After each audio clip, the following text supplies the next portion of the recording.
Today we're going to talk about the relationship between fasting during Ramadan and its immune effects. Ramadan lasts between 29 and 30 days, and you're required not to drink or eat anything just before sunrise to just after sunset. This is a dry fast, and what I mean by a dry fast is you're not drinking any water. Now, before we get into the benefits, I do want to point out this one very, very important point.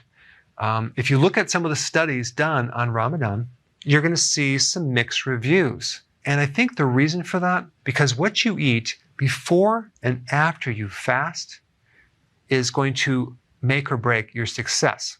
If you are eating a lot of junk food, refined carbohydrates, that is going to greatly inhibit these amazing effects that you could achieve if you added keto-friendly foods, low carb, during the meals.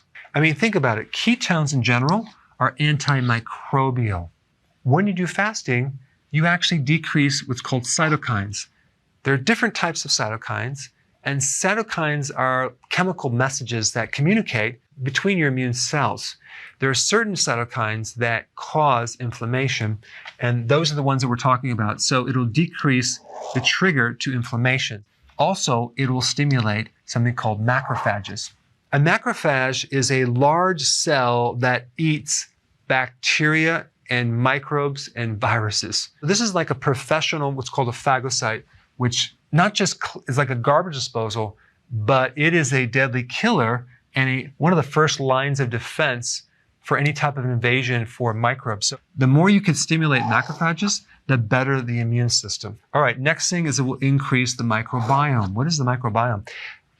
That describes your friendly microbes in your body that help you.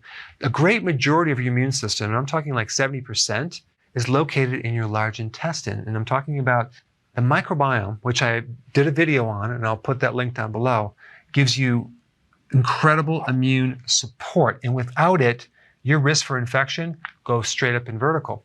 When you do fasting, which is kind of weird because you're actually kind of starving them, they live longer. There's certain type of genetic things that get triggered that support your immune system.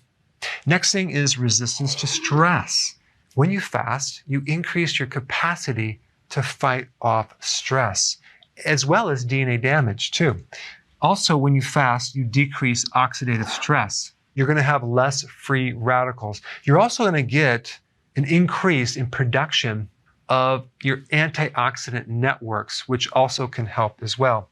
And lastly, fasting will increase autophagy, which is your body's ability to recycle old damaged parts, as well as microbes. There's a very specific type of autophagy called xenophagy, which targets pathogens. One huge benefit of fasting is basically the elimination of these microbes that can stay dormant in your body for many, many years. Ramadan has huge, powerful effects on the immune system, but I think it could be a lot better if you also add keto. If you're new to my channel, I put a link down below of exactly what you should be eating to enhance your benefits. If you want more information about fasting, check out this intro video right here.